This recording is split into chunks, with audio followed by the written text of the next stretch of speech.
পুরনো দিল্লির লালকেল্লার সামনে ভয়াবহ আত্মঘাতী হামলার পর থেকেই আতশকাচের নিচে ফরিদাবাদের আল ফালাহ ইউনিভার্সিটি। কি করে একটি মেডিকেল কলেজ জঙ্গিদের ঘাঁটি হয়ে উঠল তার তথ্য তালাশ চালাচ্ছেন কেন্দ্রীয় সংস্থার গোয়েন্দারা। ইতিমধ্যে সেখান থেকে গ্রেপ্তার হয়েছে একাধিক চিকিৎসক ও অধ্যাপক। গ্রেপ্তার হয়েছেন ইউনিভার্সিটির কর্ণধার জাওয়াদ আহমেদ সিদ্দিকী।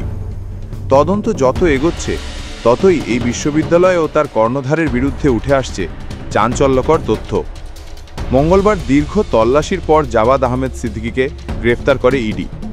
জঙ্গি ডাক্তারদের আস্তানা আল ফালাহ বিশ্ববিদ্যালয়ের প্রতিষ্ঠাতা তথা আল ফালাহ গ্রুপের চেয়ারম্যান জাওয়াদ সিদ্দিকীকে prevention of money laundering act বা আর্থিক তছরূপ আইনের অপরাধমূলক ধারায় গ্রেফতার করেছে কেন্দ্রীয় তদন্তকারী সংস্থা এনফোর্সমেন্ট ডিরেক্টরেট। তার বিরুদ্ধে অভিযোগ, বিশ্ববিদ্যালয়ের নামে পাওয়া অর্থ বিভিন্ন পথে ঘুরিয়ে ব্যক্তিগত বা পরিবার ঘনিষ্ঠ সংস্থার অ্যাকাউন্টে পৌঁছে দেওয়া হয়েছিল। দিল্লি বিস্ফোরণ এবং ডাক্তারদের জঙ্গি যোগের অভিযোগ উঠে আসার পরে আল ফালাহ বিশ্ববিদ্যালয়কে এখন জঙ্গি তৈরির কারখানা হিসেবে গোয়েন্দাদের নজরে। গত 10ই নভেম্বর আল ফালাহ বিশ্ববিদ্যালয়ের চিকিৎসক মুজাম্মিল সাকিলের হেফাজত থেকে 2900 কিলোগ্রাম বিস্ফোরক উদ্ধার করেছিল জম্মু ও কাশ্মীর পুলিশ। তার পরদিনই দিল্লিতে ঘটে আত্মঘাতী বিস্ফোরণ। এরপর সব ক্যামেরার লেন্স ঘুরে যায় দিল্লি মহানগর এলাকার অন্তর্গত ফরিদাবাদের আল ফালাহ বিশ্ববিদ্যালয়ের দিকে। বিস্ফোরণের ঘটনায় ধৃতদের বেশ কয়েকজনের সঙ্গে বিশ্ববিদ্যালয়ের কোনো না কোনো যোগসূত্র পাওয়া যাচ্ছিল। এমনকি দিল্লি বিস্ফোরণের ঘটনায় সুইসাইড বম্বার উমর উন নাবিও আল ফালাহের সঙ্গে যুক্ত ছিল। এই বিশ্ববিদ্যালয়ের ফান্ডিং বা অর্থের যোগান কোথা থেকে আসছে তা জানতে তদন্ত শুরু করেছে ইডি। ইডির এক আধিকারিক জানিয়েছেন, আর্থিক তছরূপ, ভুঁইফোড় সংস্থা সহ বিভিন্ন বিষয় নিয়ে তদন্ত করা হচ্ছে। পুরো ঘটনায় আল ফালাহ ট্রাস্ট এবং অন্যান্য সংস্থার ভূমিকা খতিয়ে দেখা হচ্ছে। তদন্তকারীদের মতে গ্রুপের সঙ্গে যুক্ত কমপক্ষে 9টি ভুয়ো কোম্পানি, যাদের সবগুলি একই ঠিকানায় নথিভুক্ত, ইডির তদন্তাধীন রয়েছে।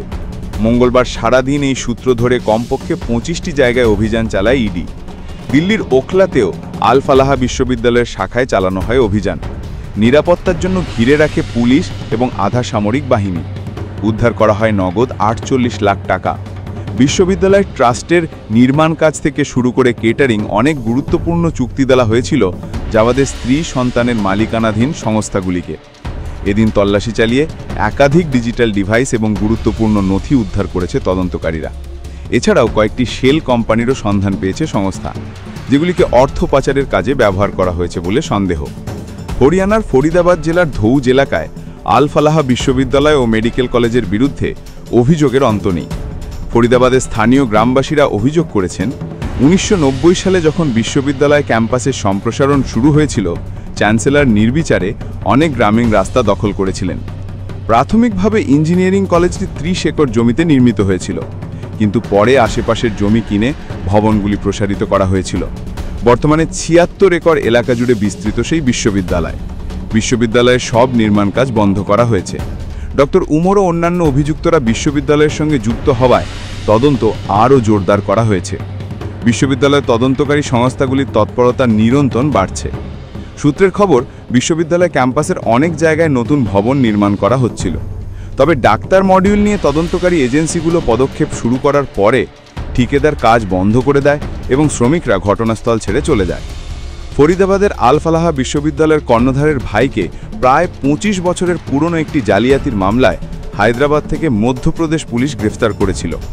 ওই বিশ্ববিদ্যালয়ের কর্ণধার জাভেদ আহমেদ সিদ্দিকীর ছোট ভাই অভিযুক্ত হামুদ আহমেদ সিদ্দিকীকে গ্রেফতারের জন্য 10,000 টাকা পুরস্কার ঘোষণা করা হয়েছিল।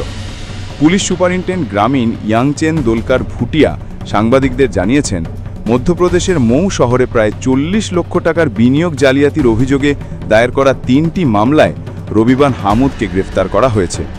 ভুয়ো বেসরকারি ব্যাংক প্রতিষ্ঠা করে শত শত বাসিন্দাকে আমানত দ্বিগুণের টোপ দিয়ে টাকা তোলার অভিযোগ রয়েছে হামুদের।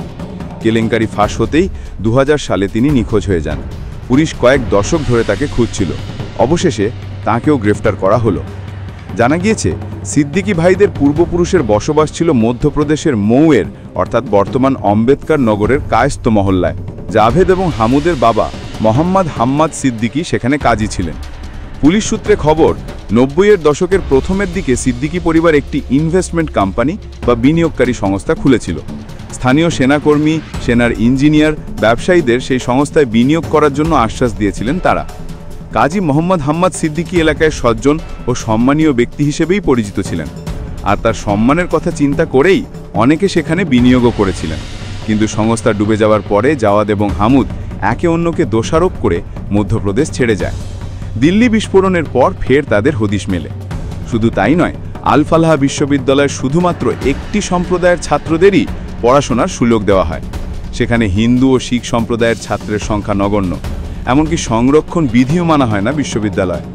দিল্লি বিস্ফোরণে যোগ পাওয়ার পরে আল ফালাহ বিশ্ববিদ্যালয়ের সদস্যপদ খারিজ করেছে ইন্ডিয়ান ইউনিভার্সিটি অ্যাসোসিয়েশন। মাধ্যম ব্যুরো রিপোর্ট।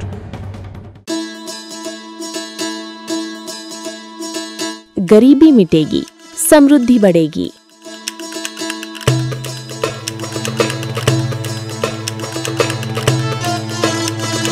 यही संकल्प है प्रधानमंत्री नरेंद्र मोदी जी और मुख्यमंत्री मोहन यादव का। गरीब कल्याण मिशन से मध्य प्रदेश ने उठाया है ऐतिहासिक कदम। संबल 2.0 के तहत 1.75 करोड़ श्रमिकों का पंजीयन और गिग वर्कर्स भी अब लाभान्वित।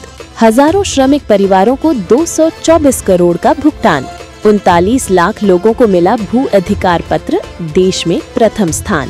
8 लाख छोटे व्यापारियों को मिला ऋण सहयोग। 56 लाख पेंशनधारियों को हर माह 4000 करोड़ से अधिक राशि और 45 लाख परिवारों को मिला पक्का घर। अब हर नागरिक की सुविधा के लिए शुरू होगी मुख्यमंत्री सुगम परिवहन सेवा। प्रधानमंत्री मोदी जी और मुख्यमंत्री मोहन यादव के नेतृत्व में मध्य प्रदेश तेजी से बढ़ रहा है गरीबी मुक्त और आत्मनिर्भर भविष्य की ओर।